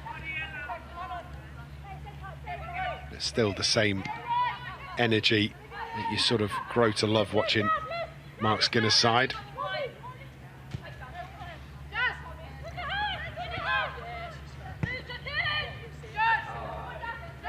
great to see as well. Now look, Hannah Blundell still pressing. Boundless energy. Yeah, still pressing. 88 minutes on the clock. 3-1. You could forgive them for just sitting in and staying in shape, but it's all about getting that fitness in. And tired watching Hannah Blundell. Makes me think I've got to do a few more 5Ks. I know that. I did a 5K this morning, and I'm just thinking to myself, it wasn't enough. You got out there. You showed up. That's enough for me. Oh. Should have showed up twice.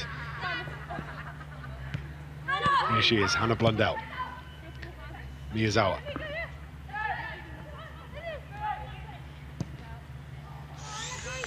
Right thought from Hinata Miyazawa. Looks to turn and float one through the channel. Couldn't quite connect with Eleanor Ashton.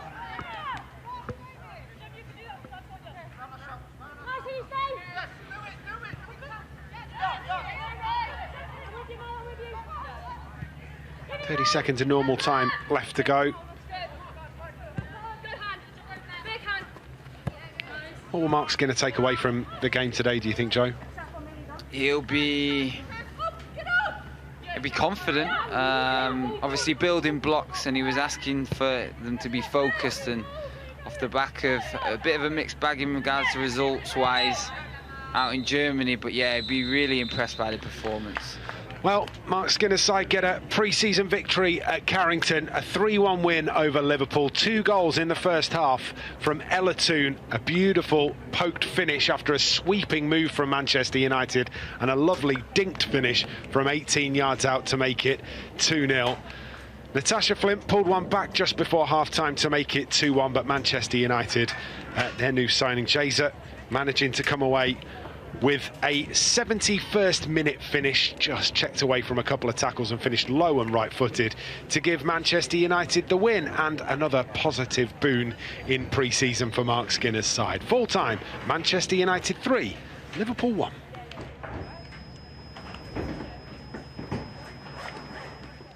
Yes, so a comfortable victory for Manchester United there. Plenty of minutes in the tank for the entire team there. Now, Siobhan, what did you think of it as a whole? I thought it was entertaining. We wanted goals, didn't we? And we got some goals. I think it was great to see Ella Toone come back and looking so fresh, so energetic. We had Liam talk about at the end there about how much energy she has when she's running around that pitch, and to score 2 goals as well off the back of that World Cup.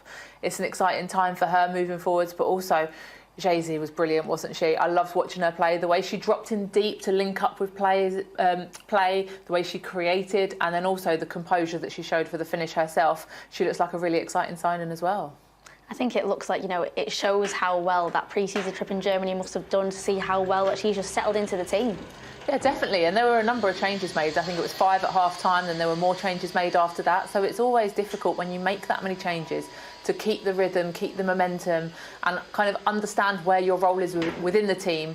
And they've done that really well. And as you said, credit to everything that's been done in Germany on the pre-season tour, and the ability to get that understanding under their belts really quickly. I mean, credit to all of the football staff involved there, you know, because they're trying to get these new players in, but get them settled in as quick as possible, because the season is starting very, very soon. Yeah, that's the thing. There's not a lot of time. Some of these players, as we said before, have been back for a long period of time, whereas others have only been back, 5, 6, 7 days, maybe just over a week at the start of the Germany camp. It's not a lot of time at all to prepare a team for a really intense WSL season where every game counts. You can't afford to have a bad start in this league. I mean, especially things like this that we can see now, you know, that team camaraderie, that's what Manchester United women's team is all about. Those things help massively, you know, just for that team cohesion that we said, because there are going to be some tough games that occur.